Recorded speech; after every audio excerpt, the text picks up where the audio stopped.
हमारे विभिन्न ज्ञानवर्धक कार्यक्रम देखने के लिए आप हमें अभी सब्सक्राइब करें, बेल आइकन को प्रेस करें ताकि आप देख सकें हमारा कार्यक्रम सबसे पहले।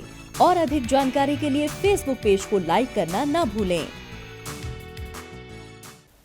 जय माँ इंद्राक्षी। इंद्राक्षी धाम में दर्शकों आप सभी का हम हार्दिक स्वागत करते हैं। आज है देव प्रबोधिनी एकादशी और आज का महात्म्य बहुत ही विशेष है। बहुत सारी चीज़ें आज के इस विशेष अंक में हम आपके साथ चर्चा करने वाले हैं। आज के दिन जिन जातकों का जन्मदिवस है, मैरिज एनिवर्सरी है, उन सभी को हमारी तरफ से बहुत बहुत शुभकामनाएं। और आज का पंचांग भी पढ़ लेते हैं। 25 नवंबर सन 2020 दिन बुधवार, कार्तिक माह, शुक्ल पक्ष, संवत 2077, तिथि एकादशी, नक्षत्र उत्तरा भाद्रपद, राहु काल 12 से 1:30, दिशा सूल उत्तर पूर्व दिशा। आज की जो एकादशी है वो बहुत ही बड़ी मान्यता रखती है। आज के दिन भगवान जनार्दन शयन से उठे, शयन मुद्रा से जागे।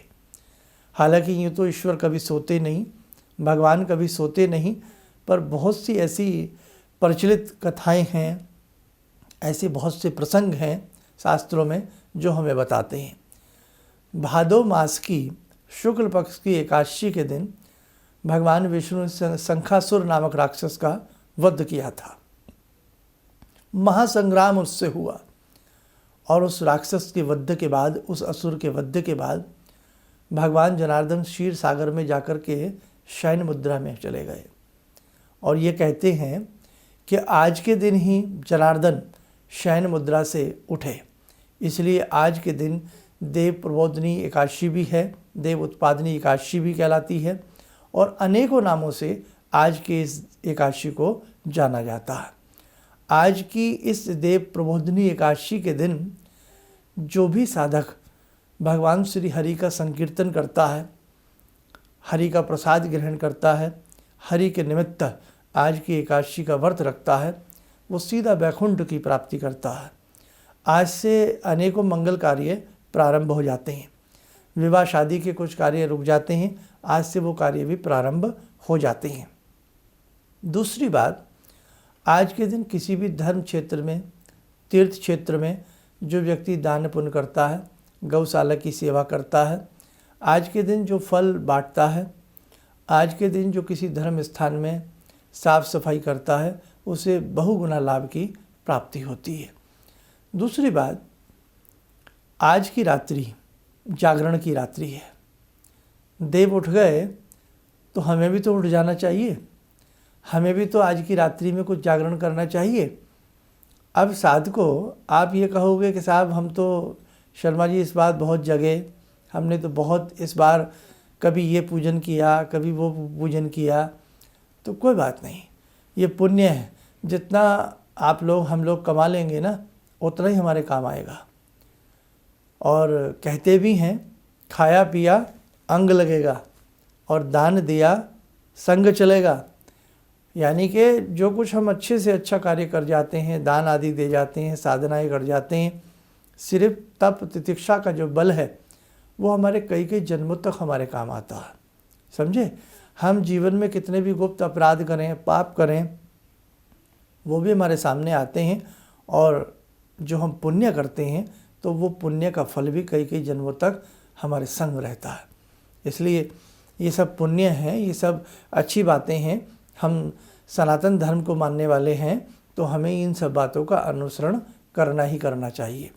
आप ये मत कहा करें कि वो लोग तो ऐसा नहीं करते, वो लोग तो ऐसा नहीं करते। वो करते हैं या नहीं करते हैं, आप क्या करते हैं? वो आपके धर्म को मानते हैं या नहीं मानते हैं, ये भी तो सोचें आप। अब बहुत लोग बड़ी बड़ी उपमाएं दे देते हैं, लंदन वाले ऐसा नहीं करते, जापान वाले ऐसा नहीं करते, दक्षिण वाले ऐसा नहीं करते, वो ऐसा नहीं करते। तो आप क्या वो आपके घर पे आकर के उन्होंने जनेऊ संस्कार कराया? आपने देखा है वो किस धर्म को मानते हैं? तो जो जिस धर्म को मानता है वो अपने धर्म के हिसाब से सब कुछ करते हैं। आप जाइएगा, भ्रमण कीजिएगा विश्व का, तब पता लगेगा आपको कि अपनी अपनी मान्यताओं पे सब टिके हुए हैं। सिर्फ अब अपनी मान्यताओं से हम लोग हिल जाते हैं। इसलिए कोई क्या करता है उसे छोड़िए, हम क्या करते हैं, हमें अच्छा काम करना है और हमें करना चाहिए। आज के दिन तुलसी विवाह, बहुत लोग मैंने देखे कि जैसी शादी कन्या की जाती है, जैसे खर्च किया जाता है, उससे भी कहीं बहुयात में बहुत अच्छे तरीके से आज के दिन तुलसी विवाह संपन्न किया जाता है। सुंदर सी तुलसी को सजा करके, साड़ी वाड़ी अच्छे से बिल्कुल स्त्री रूप दे करके, लाल चूड़ियाँ, हरी चूड़ियाँ सजा करके, और सुंदर से हरि भगवान यानी कि शालिग्राम जी को किसी चौकी पर उनको आसन दे करके ब्राह्मण के द्वारा या किसी भी शुद्ध ऐसे उसके द्वारा 7 फेरे तुलसी माता के दिलाए जाते हैं और बड़ी धूमधाम से ये विवाह संपन्न होता है। पूरी रस्में निभाई जाती हैं और पूरा मतलब आमोद विनोद प्रमोद जिसे कहते हैं, वो पूरा वातावरण उस प्रकार का बना रहता है। तो करने वाले ऐसा नहीं है, जो ना करने वाले हैं वो भी हैं और करने वाले भी बहुत हैं जो आज के दिन बहुत अच्छे से करते हैं। भगवान जनार्दन एकादशी के दिन जब जागे हैं तो वो जागे क्यों हैं? भक्तों के लिए जागे हैं, भक्तों के लिए जगे हैं कि मैं उपस्थित हूँ, मेरी साधना कीजिए। जिन्होंने दुर्गा सप्तशती पढ़ी हो, आपने देखा हो प्रथम अध्याय में ही कि कैसे असुर खाने के लिए उद्धत हो रहे थे ब्रह्मा जी को भक्षण करने के लिए, कैसे लाल आँखें निकाल करके चल रहे थे। नाभि कमल से, जो कमल है उसमें ब्रह्मा जी जो थे, आपने सब वृतांत सुनाओ। तब ब्रह्मा जी ने ब्रह्म स्तुति की थी किस प्रकार से कि हे जनार्दन आप जाइए, जागिए, हे महामाया अपनी माया से इन्हें मुक्त करिए और जनार्दन जागें और इस असुर को मारें, इस असुर का भक्षण करें, मतलब इसका दमन करें। तो कहने का भाव कि कई बार ये तो उपमाएं हैं, नाना भांति की बातें हैं, बड़ी ज्ञानी जनों की बातें हैं ये, लेकिन कई बार हम भी अपने जीवन में सुप्तावस्था में चले जाते हैं। ना हम अपने धर्म को अच्छा समझते, ना हम अपने कर्म के प्रति जागरूक रहते, ना अपने माता पिता के लिए हम जागरूक रहते, ना अपने समाज के लिए हम जागरूक रहते। हम हमेशा के लिए सुप्तावस्था में चले जाते हैं। हम जीवन में आगे बढ़ना ही नहीं चाहते, हम जागना ही नहीं चाहते। तो इसलिए आज के दिन जो भी ऐसा साधक अपने बच्चों के निमित्त भी हरि की सेवा करता है तो उसके बच्चे नींद से जाग जाते हैं, मतलब अज्ञानता की जो नींद है उससे वो जागते हैं और ज्ञान उनकी वृद्धि होती है, ज्ञान की वृद्धि होती है, वाक वृद्धि होती है और वागवांदनी वीणा के तार को झिलमिलाती हुई उनके हृदय मंडल में वास कर जाती हैं। तो आज का बड़ा प्यारा सौम्य सा दिन है, इसलिए ये छोटे छोटे दिन हाथ से मत निकालिए। अब जो ये देव प्रबोधिनी एकादशी आएगी, ये 1 वर्ष बाद आएगी, तो इसलिए हमें अपने जीवन में हमारे ऋषियों ने समय समय पे हमें जगाया है। चाहे उन्होंने उपमाएँ दी हैं, कुछ भी किया है, लेकिन समय समय पे उन्होंने हमें झंझोरा कि बेटा आज ये है, आज ऐसा करो, आज ये है, आज ऐसा करो।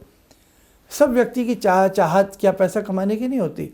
कोई 100 का नोट दे तो 100 का लेते हैं, कोई 10 का दे तो 10 का लेते हैं, 1000 का दे 1000 का लेते हैं, 2000 का दे 2000 का। अब तो 2000 का नोट 1000 का है ही नहीं और डायरेक्ट काम बन गया। तो हम जैसे तरह तरह से संचय करने का प्रयास करते हैं, सोना भी संचय हो जाए, प्रॉपर्टी भी संचय हो जाए, पैसा भी संचय हो जाए, एफडी भी संचय हो जाए। तो ऐसे ही जो एक साधक होता है ना कि प्रबोधिनी में भी कुछ भगवान से पुण्य संचय कर लूँ, दिवाली की रात में लक्ष्मी से संचय कर लूँ, आज ये दिन है इससे ऐसा संचय कर लूँ, तो साधक भी अपनी साधनाओं को संचय करता रहता है। धन नष्ट हो जाएगा, यहीं पड़ा रह जाएगा।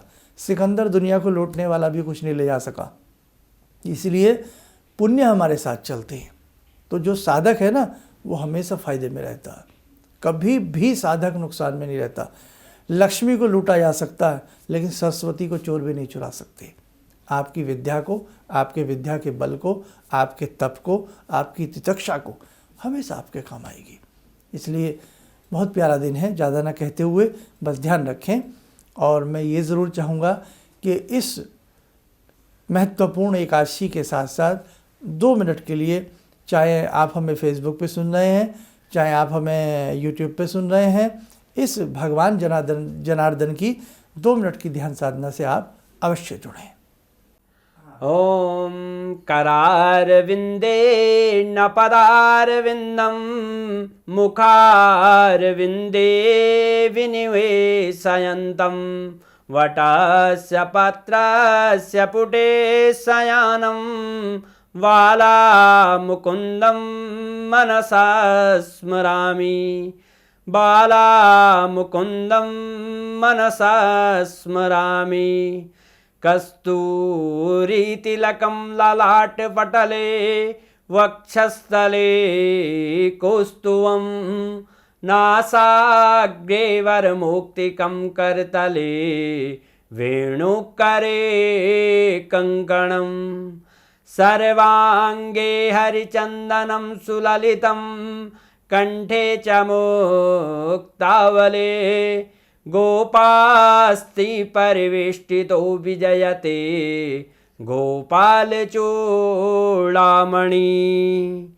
शान्ताकारं भुजगशयनं पद्मनाभं सुरेशं विश्वाधारं गगनसदृशं मेघवर्णं शुभांगं लक्ष्मीकान्तं कमलनयनं योगवृद्ध्यानगम्यं वन्दे विष्णुं भवभयहरं सर्वलोकैकनाथं। कवच बना लें, ध्यान करें, जनार्दन का आशीर्वाद हम सबके ऊपर बरस रहा है।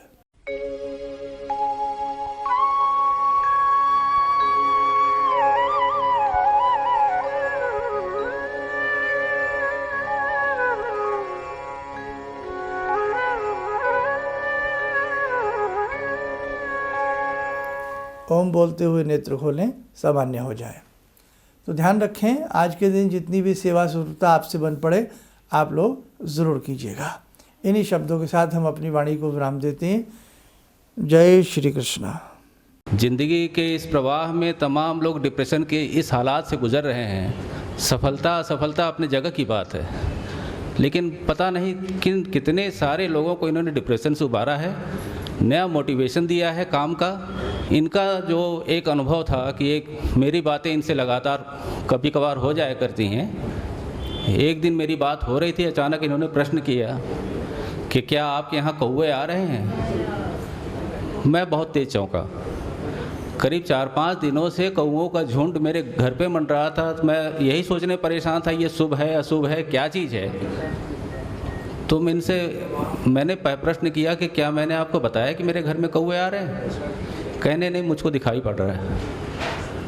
तो कुछ तो अलौकिक है इनमें। दूसरा क्या, जो इनका उद्देश्य है,